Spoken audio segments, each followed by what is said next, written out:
अस्सलाम वालेकुम एवरीवन, कैसे हैं आप सब। आई होप सब लोग बिल्कुल ठीक होंगे। मैं भी अल्लाह का शुक्र बिल्कुल ठीक हूँ। सबसे पहले आप सभी को रमज़ान मुबारक। आई नो मैं आपको रमज़ान मुबारक करने में थोड़ा लेट हूँ बिकॉज़ ऑलरेडी 19 रोज़े हो चुके हैं इंडिया में एंड मैं काफ़ी लेट ये व्लॉग अपलोड कर रही हूँ। लेकिन जैसे कि रमज़ान में सबका रूटीन बहुत ज़्यादा बिज़ी और बहुत ही अलग तरह का हो जाता है, वैसे ही मेरे साथ भी हुआ। रमज़ान से पहले के काम अलग होते हैं, रमज़ान के टाइम के काम अलग होते हैं और इस बीच अगर बच्चों के फ़ाइनल एग्ज़ाम्स आ जाएं तब तो फिर बस अब क्या ही कहने, किसी भी तरह का टाइम नहीं मिलता है, फ्री टाइम नहीं मिलता है। बस ये कुछ क्लिप्स हैं जो मैं लास्ट 15-20 डेज़ से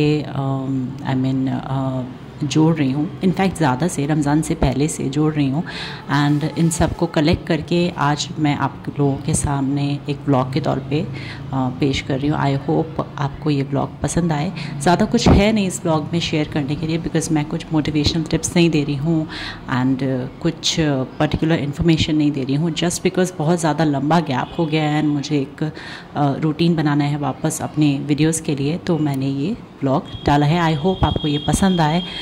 तो चलिए बिना देरी शुरू किए अपनी वीडियो शुरू करते हैं। तो आप लोगों के साथ में भी ऐसा होता है कि रोज़े शुरू होने से पहले आप लोगों को ऐसा लगता है कि बच्चों को थोड़ा बाहर घुमा लिया जाए, उन्हें थोड़ा आउटिंग पे ले जाया जाए, कुछ बाहर खिला पिला दिया जाए ताकि उनका जो एक गिल्टी प्रेशर है वो पूरा हो जाए। बिकॉज़ फिर रमज़ान में तो ऐसा होता है कि बिल्कुल निकलना होता ही नहीं है। मतलब निकलते हैं बट स्टिल वो फ्रीक्वेंसी नहीं रहती बिकॉज़ इबादत में एंड घर के कामों में वैसे बिज़ी रहते हैं, प्लस अगर एग्ज़ाम स्टार्ट होने वाले होते हैं तो उसमें बिज़ी हो जाते हैं। तो इसलिए बस रोज़ों से पहले हम लोग थोड़ा बच्चों को लेके निकले थे चाट वगैरह खाने एंड वहाँ पे बेकरी थी एंड काफ़ी अलग अलग तरह के वहाँ पे केक्स थे।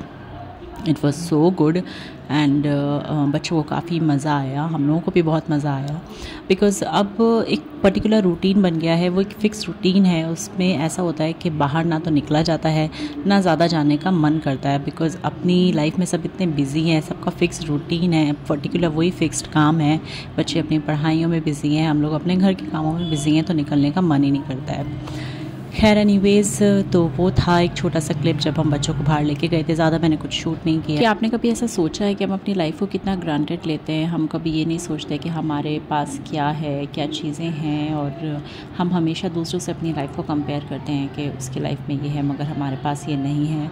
इंस्पाइट हमें शुक्र अदा करना चाहिए जो चीज़ें हमारे पास हैं। एक ये बहुत ही नेचुरल फिनोमेना है जो आई थिंक सब लोगों के साथ होता है। मेरे साथ भी होता है, मैं सिर्फ किसी और को जज नहीं कर रही, लेकिन अपने प्रीवियस एक्सपीरियंसेस की वजह से एंड कुछ बोलते हैं ना पर्टिकुलर टाइम के साथ इंसान सीखता है कि जितना कम आप लोगों से कंपैरिजन करोगे अपनी लाइफ का, उतना ज़्यादा आप लोग के लिए अच्छा होगा। बेटर है आप अपने घर पे ध्यान दें, अपने बच्चों पे, अपनी फैमिली पे, खुद के ऊपर, खुद के हस्बैंड के ऊपर, आपका जो काम है उसके ऊपर ध्यान दें। तो आप धीरे धीरे क्या इन सब चीज़ों से दूर होते चले जाएंगे, आप उस कंपैरिजन से दूर होते चले जाएंगे कि हम ढूंढ क्या रहे हैं लाइफ में, हम सिर्फ कंपैरिजन ढूंढ रहे हैं। क्यों? वो हमें नहीं करना चाहिए। हमें सिर्फ उन चीज़ों पे ध्यान देना चाहिए जो हमारे लिए और हमारी फैमिली के लिए इम्पॉर्टेंट है। एग्ज़ाम्पल के तौर पे मैं आपको बताती हूँ, जैसे कोई लेडी है जो अपने घर में डांस क्लासेस चलाती हैं, वो हर तरीके के डांसेस सिखाती हैं बच्चों को भी, टीनेज गर्ल्स को भी एंड बड़ी लेडीज़ को भी, मतलब classical and Zumba and Indian songs and folk songs, हर तरह के सॉन्ग्स पे, हर तरह के जॉनर पे वो डांसेस सिखाती हैं। तो जस्ट बिकॉज़ वो किसी के घर के आसपास रहती हैं तो कोई पर्टिकुलर लेडी उनको देख के काफ़ी एनवे करेगी, अरे यार ये अपने घर के कामों से फ्री होके या अपनी रूटीन लाइफ से फ्री होके ये तो बहुत कुछ अच्छा कर रही है एंड अपना काम कर रही है, काम बहुत अच्छे से देख रही है, अपनी फैमिली भी देख रही है, ये इतनी मल्टी टैलेंटेड कैसे है, ये सब काम परफेक्टली कैसे मैनेज कर रही है। तो उन सब चीज़ों के अंदर हम इतना इन्वॉल्व हो जाते हैं कि हम पीछे का प्रोसेस तो भूल ही जाते हैं कि इन सब कामों में करने के अंदर उस लेडी की एक सेल्फ डिटर्मिनेशन है, मतलब उसकी एक ललक है वो चीज़ करने की कि उसको अपने रूटीन लाइफ के अलावा भी कुछ करना है एंड वो करने के लिए वो किसी भी तरह से टाइम निकाल लेगी, जस्ट बिकॉज़ वो उसका पैशन है, उसे वो काम करना है। और हम जिसका इस पर्टिकुलर काम से कोई लेना देना ही नहीं है, हम उन चीज़ों के बारे में सोच के बेमतलब खुद परेशान होंगे, अपना टाइम ख़राब करेंगे, जो टाइम हम कुछ और प्रोडक्टिव करने में लगा सकते हैं, मगर हम वो टाइम कंपैरिजन करने में ख़राब कर देते हैं। तो मीनवाइल जब आप ये कंपैरिजन कर रहे हैं किसी की लाइफ से, आप बैठिए, सोचिए आपके अंदर क्या अच्छा है। ज़रूरी नहीं है सबकी हर तरह की आदत अच्छी हो, हर इंसान में कोई एक खूबी होती है, आपको उस खूबी को पहचानना है एंड अपने आलस को थोड़ा सा साइड में रख के अपने उस काम को करके अपने उस पैशन को बढ़ावा देना है।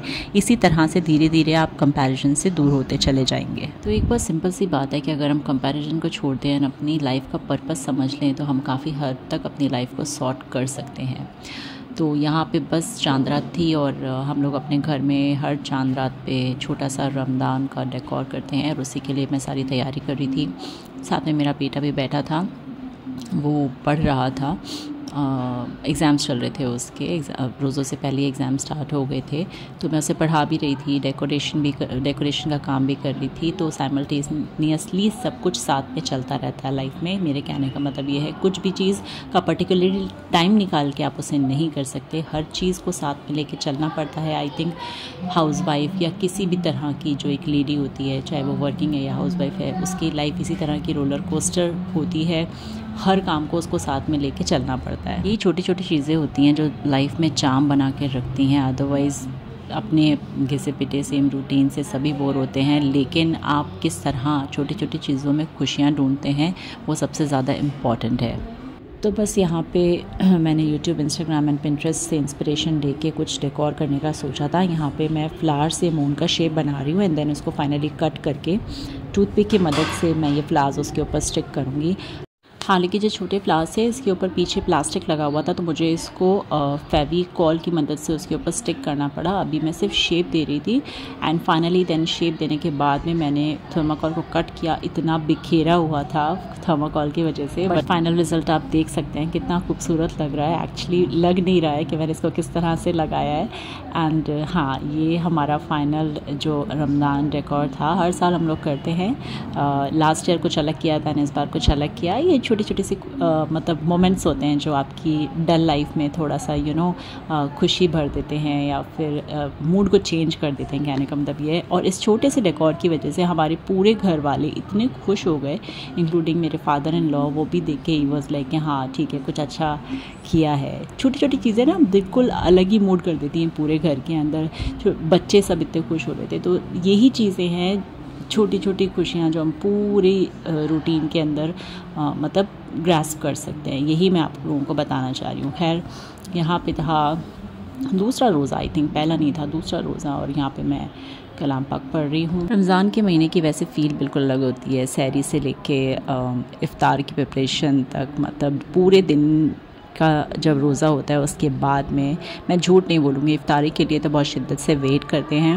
एंड इफ्तारी की प्रिपरेशन में एक्चुअली काफ़ी मज़ा आता है, सब लोग मिलकर तैयारी करते हैं, बच्चे भी बहुत एक्साइटेड होते हैं इफ्तारी के लिए। तो एक अलग ही फीलिंग होती है, एक अलग ही माहौल हो जाता है पूरे घर के अंदर। तो यहाँ पे सुबह सहरी का टाइम है और मैं यहाँ पे चाय ले रही हूँ अपने लिए। सहरी के टाइम सबसे पहले मैं उठती हूँ, सबके लिए चाय बना देती हूँ, जिसको जो लेना होता है वो ले लेता है, बट चाय सबसे पहले मैं बनाती हूँ बिकॉज सबको थोड़ा आराम से ही उठने की आदत है। तो चाय बना के बस मैं बैठ रही थी, फिर धीरे धीरे सब उठते हैं, अपना जो भी उन लोगों को लेना होता है वो लेते हैं।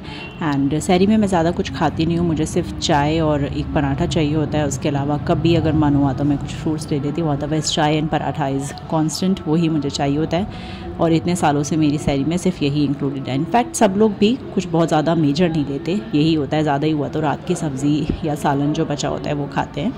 अदरवाइज़ चाय and paratha is constant for सहरी। जब जगने की रातें होती हैं तब हम लोग पूरी रात जगते हैं, फिर सुबह कुछ बना के एंड प्रॉपर ऐसे वो लेते हैं सहरी में।